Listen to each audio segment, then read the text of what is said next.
Hey everyone, welcome to another deep dive. And today we're going to be looking at Deadly Emotions by Dr. Don Colbert. Ooh, Have you heard of this one? I have, yeah. It's a really fascinating look at the mind-body connection. It is. And I was so fascinated by some of the stuff in this book.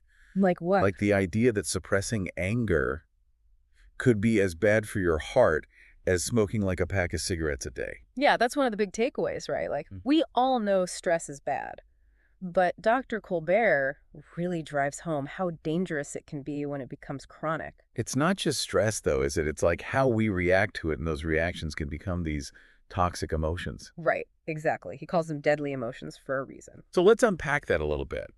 What do we mean by toxic emotions? Well, think about it this way. Something stressful happens, right? Right. Your body kicks into that fight or flight mode. Yeah. Adrenaline pumping, cortisol surging. But what happens when you don't actually fight or flee? You bottle it up. Exactly. You Yeah. bottle it up. And those emotions, anger, fear, guilt, they turn inward. And that's when they start to cause real damage. Okay, I'm starting to see where the deadly part comes in. So we've got this chronic stress simmering in the background, Hmm. and then these bottled up emotions start to attack our bodies. Yeah, Dr. Colbert goes into detail about how each emotion impacts different systems. Mm. Like he talks about anger being like a pressure cooker for your heart, Oh, gosh. spiking blood pressure, increasing the risk of heart disease. I know, I clench my jaw when I'm angry. I can feel the tension. And he has all this research to back it up. Like studies showing that people who suppress anger are 3 times more likely to have a heart attack. Wow, 3 times. Okay, that's definitely a wake-up call. Right. And it's not just anger. Hmm. Fear and guilt, they have their own ways of wreaking havoc. So what about fear? What does Dr. Colbert say about that one? Well, even if it's not that like, oh my God, I'm terrified kind of fear, that chronic low-grade anxiety can actually weaken your immune system. Yeah, it's like your body is constantly on guard, depleting its resources to deal with this perceived threat. So it's too busy worrying to actually fight off real bugs. Exactly. Yeah. And then there's guilt, which Dr. Colbert calls the emotion that turns inward.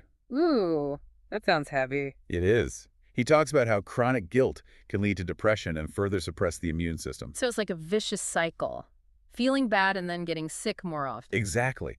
And it can be hard to recognize because guilt often hides beneath the surface. So you've got this 1-2 punch, chronic stress setting the stage, Right. and then these toxic emotions, anger, fear, guilt, doing the real damage. It's pretty powerful stuff. Uh-huh. But the good news is Dr. Colbert doesn't just leave us hanging.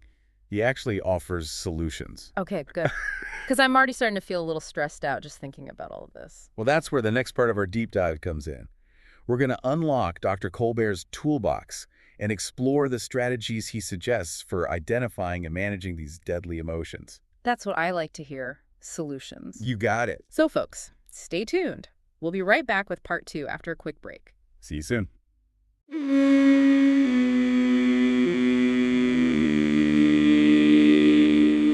Welcome back to our deep dive into deadly emotions. We just left off talking about how chronic stress and toxic emotions can really do some damage. Yeah, and it's not just our physical health either, right? Right. It affects everything. Our relationships, our work, our overall sense of well-being. Exactly. So it's not enough to just understand the problem. We need solutions. Exactly. And that's where the second part of the book comes in. Dr. Colbert offers a whole toolbox of strategies for dealing with these deadly emotions. Ooh, a toolbox. I like that analogy. Yeah. So what's the first tool we pull out? Well, one of the most powerful tools, and maybe the most challenging, is forgiveness. Forgiveness. That sounds kind of tough, especially when someone's really wronged you. I know, right? But Dr. Colbert makes a really compelling case for it. What does he say? He says that holding on to resentment and bitterness is like drinking poison and expecting the other person to get sick. Okay, that's a powerful image. Right. And he emphasizes that forgiveness isn't about condoning the action or saying it was okay. It's about letting go of the negativity for your own sake. Exactly. It's about freeing yourself from that burden of anger and resentment. That makes sense. I can definitely see how holding on to that anger would just eat away at you. And Dr. Colbert shares some incredible stories in the book about people who've experienced this firsthand. Oh, like what? Well, there's this one woman who was severely injured in a hit-and-run accident, and she was consumed by anger and bitterness for years. Oh, gosh. The driver was never caught, so she couldn't even confront them.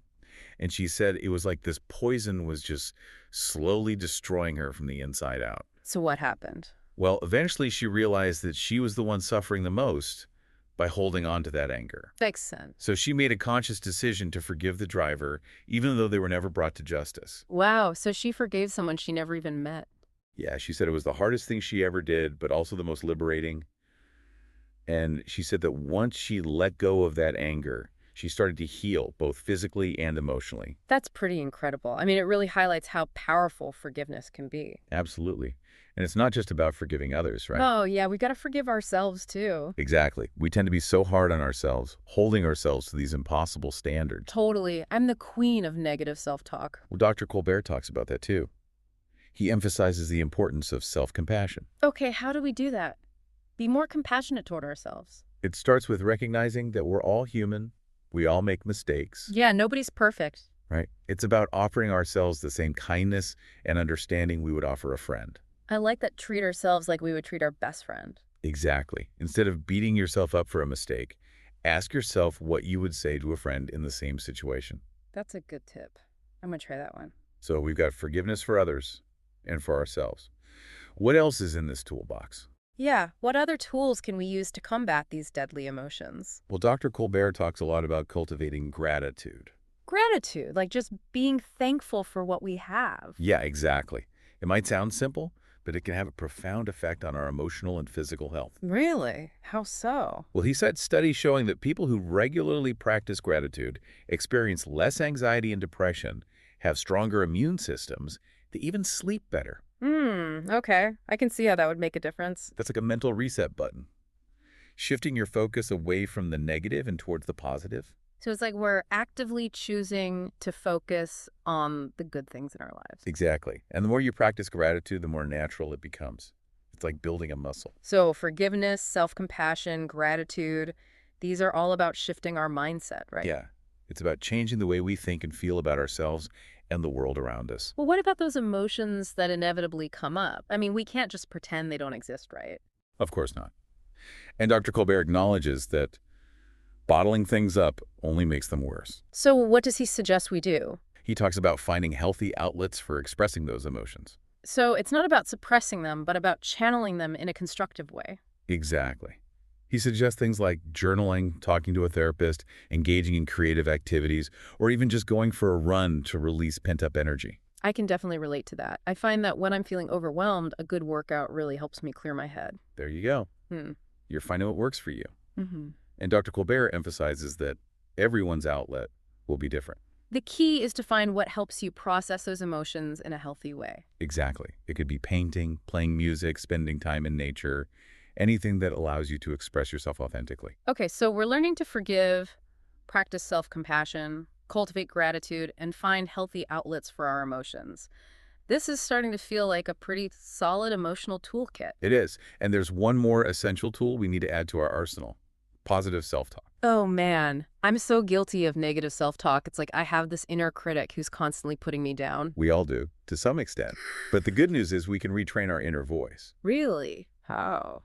Dr. Colbert talks about becoming aware of our negative self-talk patterns and then consciously choosing to replace them with more positive and affirming thoughts. So it's like catching ourselves when we're being too hard on ourselves and then saying, hey, wait a minute, I'm actually doing a pretty good job. Exactly. He gives a great example. Instead of saying, I'm such a failure, when you make a mistake, try saying, okay, I messed up, but I can learn from this. It sounds so simple, but I can see how that shift in perspective could make a huge difference. It is. It's about choosing to be your own cheerleader instead of your own bully. I like that. Cheerleader over bully any day. And the more you practice positive self-talk, the more automatic it becomes. Mm-hmm. You're literally rewiring your brain for a more positive and resilient outlook. Okay, I'm getting this. We're building up this arsenal of positive habits and thought patterns to combat those deadly emotions. But it's a lot to take in. I know, it can feel overwhelming. So how do we make these changes stick? Well, Dr. Colbert stresses that this isn't about overnight transformation. It's about small, consistent steps. Oh, like not trying to do everything at once. Exactly. He encourages people to pick one or two strategies that resonate with them and start practicing them daily. and to be patient with themselves. Okay, so it's about building those positive habits one day at a time. Right, and he emphasizes celebrating those small victories. Hmm. Maybe you managed to forgive someone who wronged you, or you caught yourself engaging in negative self-talk and consciously shifted to a more positive thought. I like that. It's about recognizing progress, not perfection. Exactly. And I think that's a perfect segue into the final part of our deep dive. We've been focusing on the individual tools for managing emotions, but Dr. Colbert goes beyond that. He talks about creating a life that supports emotional and physical well-being on a deeper level. Okay, I'm definitely intrigued. Let's move on to part 3 and see what else Dr. Colbert has in store for us.